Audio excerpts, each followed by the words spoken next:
மாணவிகளுக்கு ஒரு சிறப்பாகும்.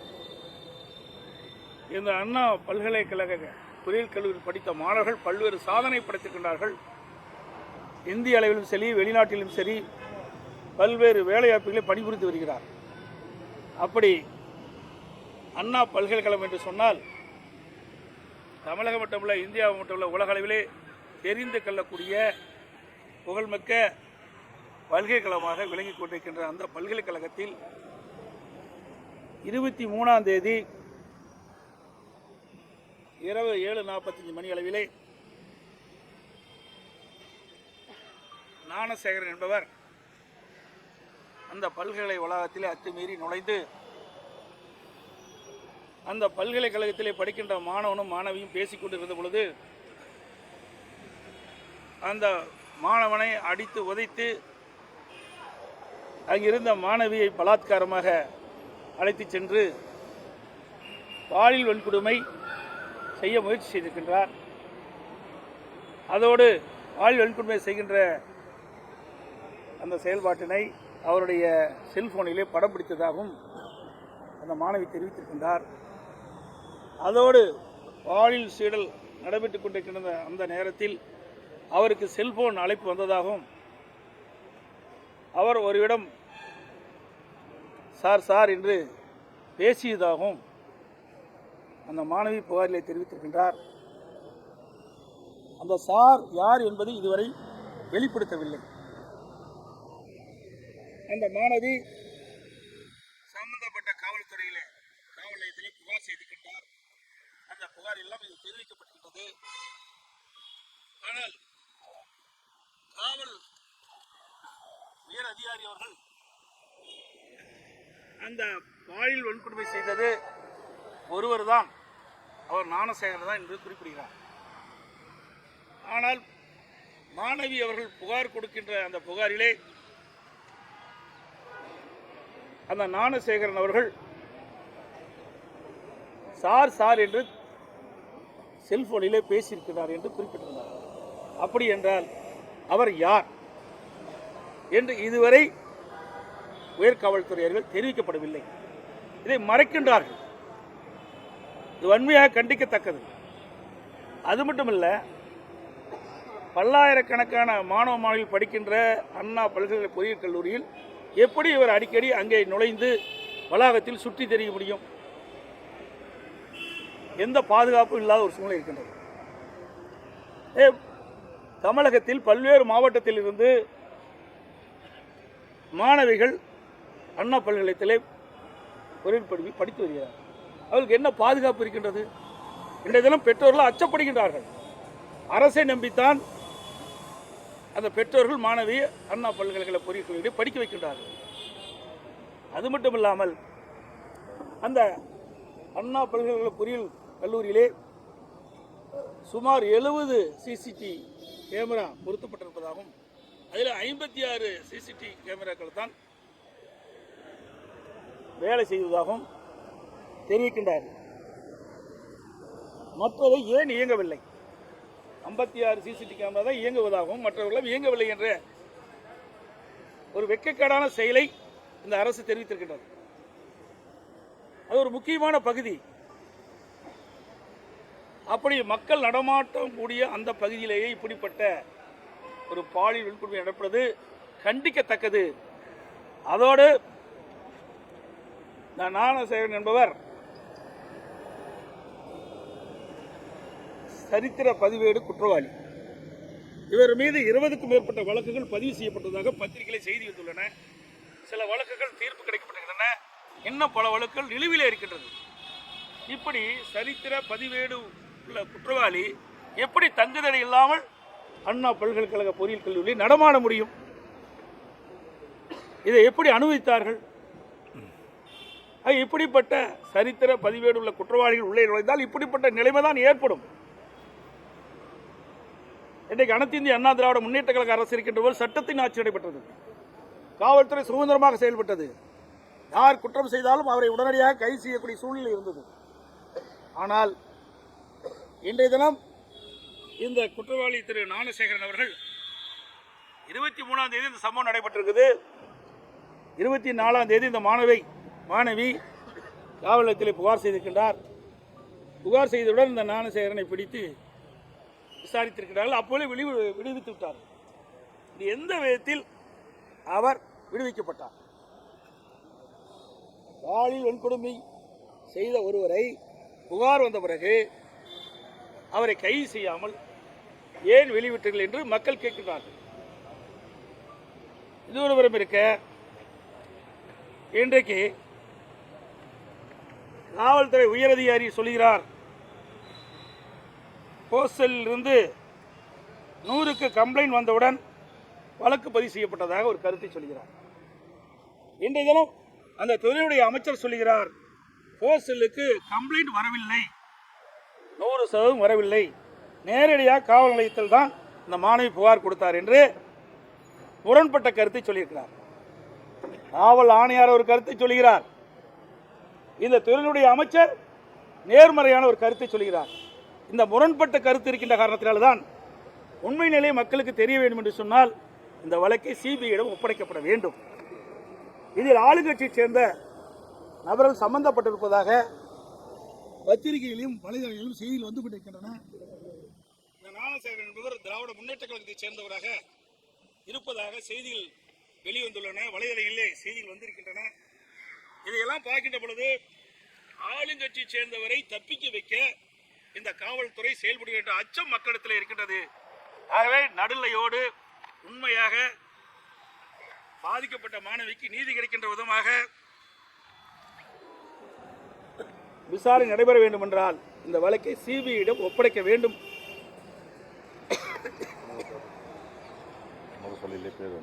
அதோட பல அமைச்சரோடு அந்த ஞானசேகரன் இருப்பதாக புகைப்படம் வந்திருக்கின்றது. அதற்கு பல்வேறு காரணங்களை அமைச்சர் சொல்கிறார்கள். நான் அதற்குள் செல்லவில்லை. இருந்தாலும் திராவிட முன்னேற்ற கழக கட்சியிலே பொறுப்பில் இருப்பதாக பத்திரிகைகளிலும் வலைதளங்களிலும் செய்திகள் வந்து கொண்டிருக்கின்றன. அதை மறைப்பதற்கு எவ்வளோ நாடகத்தை அரங்கேற்றிக் கொண்டிருக்கிறார்.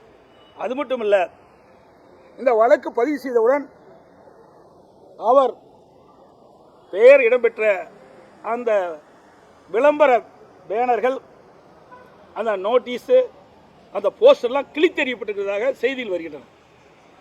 ஆக திராவிட முன்னேற்ற கழக கட்சியைச் சேர்ந்த ஒருவர் பாலியல் வன்கொடுமையில் சிக்கக்கூடாது என்ற நிலையில்தான் இருப்பதாக சந்தேகம் எழுகிறது என்பதை இந்த நேரத்தில் தெரிவிக்கின்றேன். இதற்கெல்லாம் தீர்வு காண வேண்டும் என்று சொன்னால், உண்மையான விசாரணை நடைபெற வேண்டும் என்று சொன்னால், இனியும் இப்படிப்பட்ட சம்பவங்கள் தமிழகத்திலே நடைபெறக்கூடாது என்ற நிலையில் இந்த வழக்கை சிபிஐயிடம் ஒப்படைக்க வேண்டும். அதோடு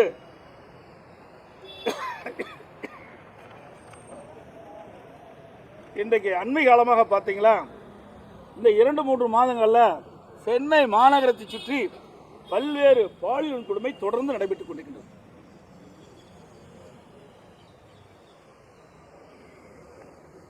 அதில்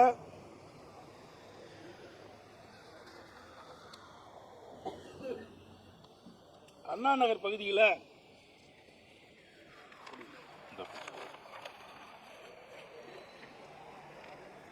ஒரு சென்னை அண்ணா நகரில் 10 வயது சிறுமிக்கு பாலியல் தொந்தரவு கொடுத்ததாக அண்ணா நகர் அனைத்து மகளிர் காவல் நிலையத்தில் சிறுமியின் பெற்றோர் புகார் கொடுத்துருக்குறாங்க. அந்த புகாரை பெற்றுக்கொண்டு மகளிர் காவல் நிலையத்தில் போலீஸார் வழக்கு பதிவு செய்துவிட்டு விசாரிப்பதில் அலட்சியம் காட்டிய காரணத்தினால இது குறித்து சிறுமியின் பெற்றோர் கேட்டபோது போலீஸ் அவர்களை எச்சரித்திருக்கிறாங்க. அதுக்கு பிறகு இந்த வழக்கு கோயம்பேடு அனைத்து மகளிர் காவல் நிலையத்திற்கு மாற்றப்பட்டது.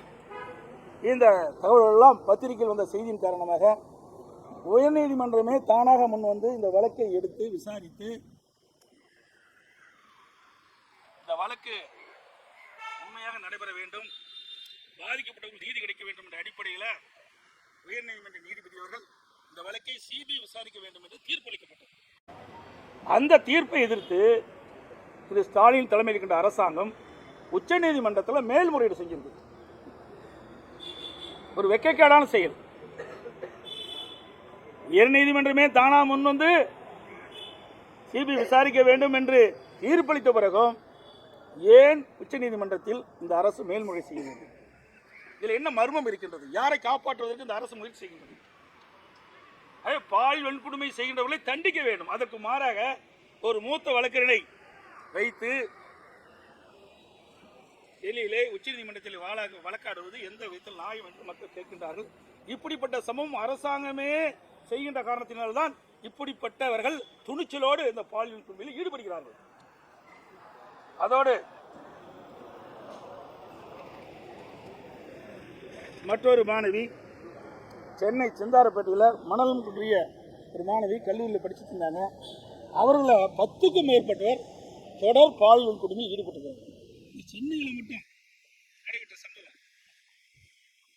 பாதிக்கப்பட்ட பெண்ணின் தந்தை ஏற்கனவே காவலத்தில் புகார் அளித்தும் இந்த அரசு வழக்கெடுப்பில் போட்டது.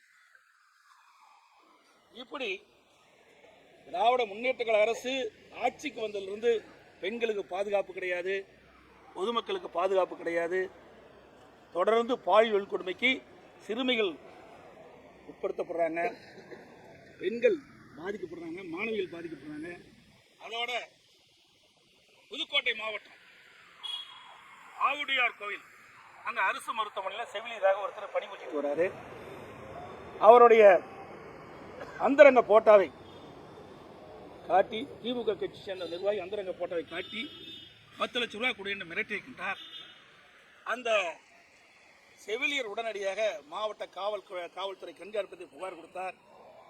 மாவட்ட எஸ்பி அவர்கள் அங்கே இருக்கின்ற அறந்தாங்கில் இருக்கின்ற டிஎஸ்பிக்கு பரிந்துரை செய்திருக்கின்றார், இது விசாரிக்க வேண்டும் என்று. கிட்டத்தட்ட 15 நாட்கள் கிடைப்பிலே போடப்பட்டிருக்கிறார்.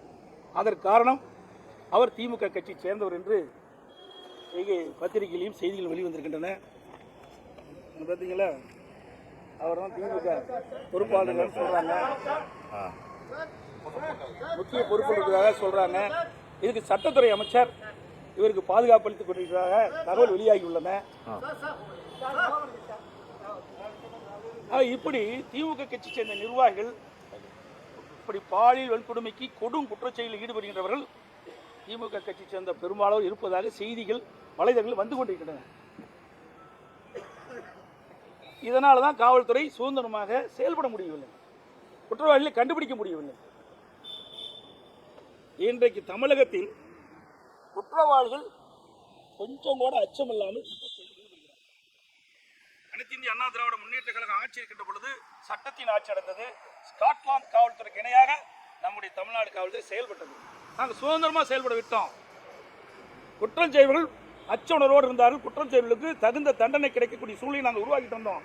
ஆனால் திரு ஸ்டாலின் மாடல் ஆட்சியிலே குற்றவாளிகள் சுதந்திரமாக செயல்பட்டுக் கொண்டிருக்கின்ற காட்சி பார்க்குறோம். காவல்துறை அதிகாரிகளுக்கு சுதந்திரம் கிடைக்கல, வேலிய பயிரை மேஞ்ச மாதிரி இன்றைக்கு தமிழ்நாட்டுடைய நிலை இருக்குது என்பதை இந்த நேரத்தில் தெரிவிக்கிறேன். காவல்துறை கட்டுப்பாட்டில் இருந்திருக்கு. இப்ப இருக்கக்கூடிய காவல்துறை இந்த ஒரு பதட்டமான ஒரு வழக்குல எஃப்ஐஆர் வந்து வெளியே கசிஞ்சிருக்கு. நேற்று பிரஸ் மீட்ல கமிஷனர் என்ன சொல்றாருன்னா டெக்னிக்கல் எரர்னு சொல்றாரு. நீங்களும் முதலமைச்சராக இருந்திருக்கீங்க, காவல்துறை கட்டுப்பாட்டில் இருக்கீங்க, அவர் சொல்றது எந்த அளவுக்கு நியாயம்?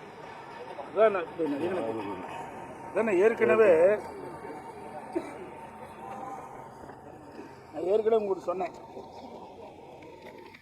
அதாவது அனைத்து இந்திய அண்ணா திராவிட முன்னேற்ற கழக ஆட்சி கொண்ட பொழுது மாண்புமிகு புரட்சித் தலைவி அம்மா இருக்கின்ற பொழுது சரி, அம்மா மறைவுக்கு பிறகு அம்மாவுடைய அரசும் சரி, இப்படிப்பட்ட குற்றச் செயலில் ஈடுபட்டவர்களுக்கு கடுமையான தண்டனை கிடைக்கக்கூடிய சூழ்நிலை நாங்கள் ஏற்படுத்தி கொடுத்தோம். எந்தவித ஒரு அரசியல் தலையிலும் இல்லாதது இன்றைய நிலை தலைகளாக மாறிவிட்டது. இது மாதிரி போட்டோ எடுத்து காட்டுறாங்க. காவல்துறை அதிகாரிகள் வந்து அவர்களை மீது வழக்கு போட தயங்குகிறாங்க. அதனால தான் இப்படிப்பட்ட குற்றங்கள் சர்வசாதாரணம் நடக்குது. நான் தான் ஏற்கனவே சொன்னேன், இன்றைக்கு காவல்துறை அதிகாரிகள் என்ன சொல்கிறாங்க, இன்றைக்கு நான் ஏற்கனவே சொன்னேன், இன்றைக்கு இருக்கிற காவல்துறை ஆணையாளர் சொல்கிறாரு, போஸ்டல் இருந்து 100க்கு கம்ப்ளைண்ட் வந்தது, அதன் பிறகு நான் வழக்கு பேசுகிறேன். இன்றைக்கு செய்தி இதே அடுத்தது வர இன்றைக்கு அமைச்சர் என்ன சொல்றாரு, போஸ்டலுக்கு கம்ப்ளைண்ட் வரவில்லை, நேரடியாக காவல் நிலையத்தில் மாணவி புகார் செஞ்சிருக்கான்னு சொல்றாங்க. இதுலயே மாறுபட்ட கருத்து இருக்குது. இதுதான் காவல்துறை நிலைமை. இன்னொன்னு, எஃப்ஐஆர் எப்படி கணிஞ்சது? இன்றைக்கு புகார் கொடுக்கப்பட்ட மாணவியுடைய அந்த நிலையெல்லாம் பத்திரிகையில் வெளியே வந்துடுது. பேரே வரக்கூடாது, சட்ட நீதியாக பேர் வரக்கூடாது. ஆனால் எஃப்ஐஆர் பதிவு செய்த பிறகு அந்த எஃப்ஐஆர் எப்படி வெளியில் வந்தது இன்றைக்கு கேட்டால் காவல்துறையில் வந்து ஏதோ சாக்கு போக்கு சொல்கிறாங்க. அந்த எரர் வந்துடுது, டெக்னிக்கல் எரர் வந்துடுதுன்னு சொல்கிறாங்க. அது உண்மையல்ல. நேற்றைய தினம் இதே ஆணையார் சொல்கிறார், தவறு நடந்தால் நடவடிக்கை எடுக்குன்னு சொன்னார். இன்னைக்கு மாற்றி பேசுகிறாங்க. நிறைய பொண்ணுகள் பாதிக்கப்பட்டிருக்கிறதா சொல்றாங்க. இப்போ அந்த பொண்ணுங்கள்லாம் எப்படி வந்து தைரியமா கம்ப்ளைண்ட் கொடுப்பாங்க, தைரியமா வந்து புகார் அளிப்பாங்க, நம்ப முடியுதா? நிச்சயமாக இந்த அரசாங்கத்தை நம்பி யாரும் வந்து புகார் கொடுக்க மாட்டாங்க. ஏன்னா புகார் கொடுக்குறதுக்கு இப்படிப்பட்ட நிலைமை இருக்குது. எப்படி வந்து புகார் கொடுப்பாங்க? ஒரு அரசாங்கம் நடுநிலையோடு செயல்பட்டா வந்து புகார் கொடுப்பாங்க. இதான் நான் ஏற்கனவே சொன்னேன். இந்த ஆட்சியில் இந்த அண்ணா நகர் பகுதியில் ஒரு சிறுமி பாலியல் வன்கொடுமைக்கு ஆளாகப்பட்டு அனைத்து மகளிர் காவல் நிலையத்தில் புகார் கொடுக்கப்பட்டு அதை விசாரிக்கவில்லை என்று வேறொரு காவல் நிலையத்திற்கு மாற்றப்பட்டு அந்த செய்தி வெளியில் வந்த பிறகு தானாக உயர்நீதிமன்ற நீதிபதி அந்த வழக்கை எடுத்து விசாரித்து அந்த மாணவிக்கு நீதி கிடைக்க வேண்டும் அடிப்படையில் சிபிஐ விசாரிக்க வேண்டும் என்று உத்தரவு போடுறாங்க. அதை எதிர்த்து ஒரு அரசாங்கம் உச்சநீதிமன்றத்துக்கு போனால் இந்த அரசாங்கத்தை நம்பி எப்படி வந்து பாதிக்கப்பட்ட பெண்கள் வந்து புகார் கொடுப்பாங்க? அரசியல் அரசியல்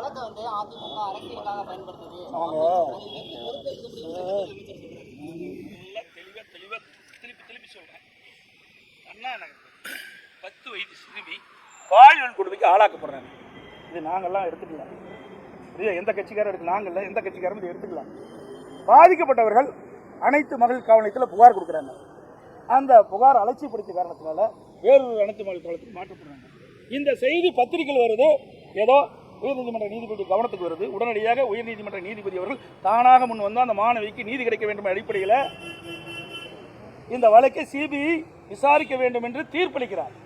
இந்த தீர்ப்பை எதிர்த்து ஏன் திரு ஸ்டாலின் தலைமையில் இருக்கிற அரசாங்கம் உச்சநீதிமன்றத்தில் மேல்முறையீடு செய்யணும்? அது மூத்த வழக்கை வச்சு மேல்முறையீடு செய்யறாங்க. அப்படி என்றால் குற்றவாளிகளை தப்பிக்க வைக்கத்தான் இந்த அரசு முயற்சிக்கிறது. அப்படி இருக்கின்ற பொழுது யார் இந்த பாலியல் கொடுமைக்கு ஆளாக்கணும் பெண்கள் வந்து முன்னிருந்து புகார் கொடுப்பாங்க? அதோட இன்றைக்கு பார்த்தீங்கன்னா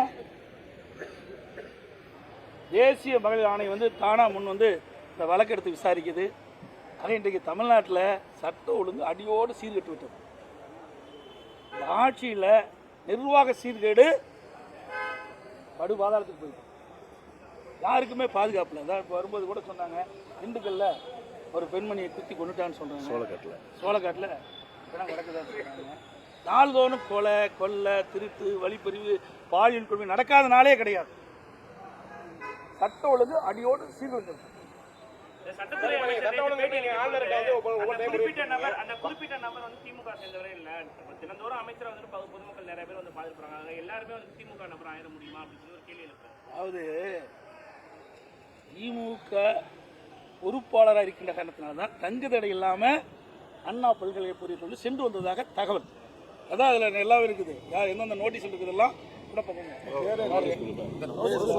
முரசிலே பேர்